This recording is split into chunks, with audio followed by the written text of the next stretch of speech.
कई बार नया में आपका स्वागत है दोस्तों। आज हम लोग देखने जा रहे हैं होनासा कंज्यूमर एलटीडी के बारे में, जिसका जो आपका शॉर्टकट में हम लोग जो लिखते हैं वो आपका होनासा के नाम से जानते हैं। आज के डेज में आपका कहता है अपर सर्किट आपका 10% का आपका इस शेयर में आपका लग चुका है। इस शेयर का आपको कहता है टारगेट प्राइस और स्टॉप लॉस की बात किया जाएगा। ये शेयर कहाँ तक जाएगी या नहीं जाएगी, इसकी कुछ हिस्ट्री के बारे में जानकारी प्राप्त करने के बाद आपका टारगेट प्राइस और स्टॉप लॉस की बात किया जाएगा। जिसमें आज के डेज में यदि देखा जाए तो आज के डेज में आपका ओपन जो हुआ था 234 रुपीज़ के आसपास में। उसके बाद यहाँ से तेज़ी देखने को मिली है और जैसे आपका तेज़ी देखने को मिली उसके बाद आपका कहता है सपाट आपका बनाए हुए है। लगातार 10% का अपर सर्किट इसमें लग चुका है। यदि आज के डेज की यदि बात किया जाए तो हाई जो प्राइस बनाया था 252 रुपीज़ 65 पैसे के आसपास में, और लो की बात किया जाए 232 के आसपास में बनाया है। और मार्केट कैप की बात किया जाए तो 8000 करोड़ के आसपास में बनकर आती है।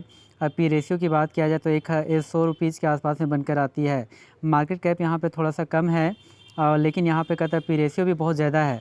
तो यानी कि एवरेज देखा जाए तो ठीक है, लेकिन पी रेशियो कुछ यहाँ पे ज़्यादा आपको देखने को मिल रही है। और बाउन वीक हाई की बात किया जाए तो बाउन वीक हाई जो बनाया है 547 रुपीज़, और बाउन वीक लो बात किया जाए 222 रुपीज़। तो हम लोग कह सकते हैं कि बाउन वीक लो के आसपास में ही यह शेयर आपका ट्रेड कर रहा है, अर्थात ऊपर से ज़्यादा आया, इसमें आनी गिरावट आपको देखने को मिली है। तो कहाँ 547 बाउन वीक हाई है और जहाँ 252 रुपीज़, यानी हम लोग कह सकते हैं कि करीब करीब कहता है कि 300 यानी कि डिस्काउंट में आपका मिल रहा है। तो इसे बाई करना चाहिए नहीं करना चाहिए, कुछ हिस्ट्री के देखने के बाद इसमें टारगेट प्राइस की बात किया जाएगा। यदि 5 डेज़ के यदि डेटा को चेक करते तो 5 डेज़ में कहता है कि 9% के आसपास में देखने को मिलती है, जो एक समय में 120 के आसपास में कार्य करता था। 240 का अग्रसर हुआ, नीचे गिरावट देखने को मिली, फिर ऊपर गया, फिर नीचे गिरावट, फिर ऊपर, फिर नीचे गिरावट। उसके बाद लगातार अप साइड आपका बनाए हुए है। यदि वहीं पे एक मंथ की डेटा को चेक किया जाए तो एक मंथ में जो होता है कि नेगेटिव आपको रिटर्न्स देखने को मिली है, करीब करीब 38% का आपको भारी गिरावट देखने को मिली है।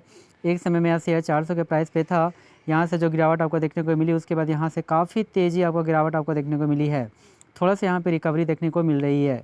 यदि वहीं पे 6 मंथ के डेटा को चेक किया जाए तो 6 मंथ्स में जो आपका कहता है रिटर्न्स जो देखने को मिलती है उसमें 40% का आपको नेगेटिव रिटर्न्स देखने को मिल रही है। जो एक समय में 400 के आसपास में आपका शेयर ट्रेड करता था, उसके बाद यहाँ ट्रेड करने के बाद 600 के आसपास जाने का कोशिश किया, उसके बाद पुनः आपका नीचे का आपका गिरावट देखने को मिली है। तो आपका 6 मंथ में भी आपका कहता है कि यह शेयर आपका नेगेटिव का और आपका इफेक्ट कर रहा है। यदि वहीं पे 1 साल की बात करते हैं तो 1 साल में जो आपका कहता है कि जो आपका रिटर्न जो दिया है वह यहाँ पे देखने योग्य है कि आपको कहता है कि माइनस आपका कहता है 43% के और आपको नेगेटिव रिटर्न्स देखने को मिल रही है। जो एक समय में 400 से भी नीचे आपका प्राइस पे था, उसके बाद अपसाइड गया, पुनः डाउनवर्ड की ओर गया, उसके बाद अपसाइड की ओर गया, जो 600 के प्राइस लेवल को टच करने का कोशिश किया है, और वहाँ से पुनः ये आपका नीचे की ओर आपको गिरावट देखने को मिली है। यदि वहीं पे कहता है 5 सालों की यदि बात करते हैं तो 5 सालों में जो आपको कहता है रिटर्न जो देखने को मिली है करीब करीब कहता है 20% के आसपास में नेगेटिव रिटर्न्स देखने को मिली है। तो 5 सालों में तो होना नहीं चाहिए था, क्योंकि हाल फिलहाल में आपका आईपीओ आपका इसका आया था होनासा शेयर का, इस कारण से ऐसा आपका वोलेटाइल आपका काफ़ी ज़्यादा देखने को मिल रही है। तो 1 साल उसमें 5 साल नहीं 1 साल ही है जिसमें आपका नेगेटिव का आपका इफेक्ट कर रहा है। तो यदि देखा जाए तो ऑल यदि मिलाया जाए तो सारे जो ट्रेड जो है आपका नेगेटिव ही इफेक्ट कर रहा है।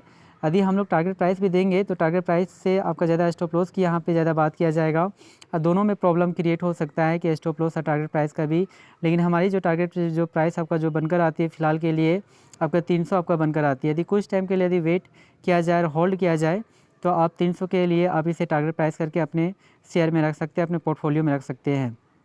यदि स्टॉप लॉस की बात किया जाए तो हमारा जो स्टॉप लॉस जो आपका बनकर आती है, यहाँ पे देखने योग्य बात है कि 6 मंथ में जो सबसे ज़्यादा जो आपका कहता है सपाट बनाया हुआ था, यहाँ तो नीचे की और आपका अग्रसर हुआ भी है, और 1 सालों में सबसे आने के नीचे गिरावट देखने को मिली है। तो ये सबसे आपका निचला पॉइंट पे आपका गिर रहा है। जो बाउन वीक हाई, जो बाउन वीक जो लो बनाया था 222 रुपीज़, तो हम लोग कह सकते हैं कि यदि ये 222 रुपीज़ के आसपास से यदि नीचे ब्रेक होता है तो यह आपका और तेज़ी आपको गिरावट आपको देखने को मिल रही है। इस कारण से हमारा जो आपका कहता है स्टॉप लॉस जो प्राइस आपका बनकर आती है 222 रुपीज़। जी हाँ दोस्तों, thank you very much. Please इस चैनल को सब्सक्राइब करें। Thank you very much.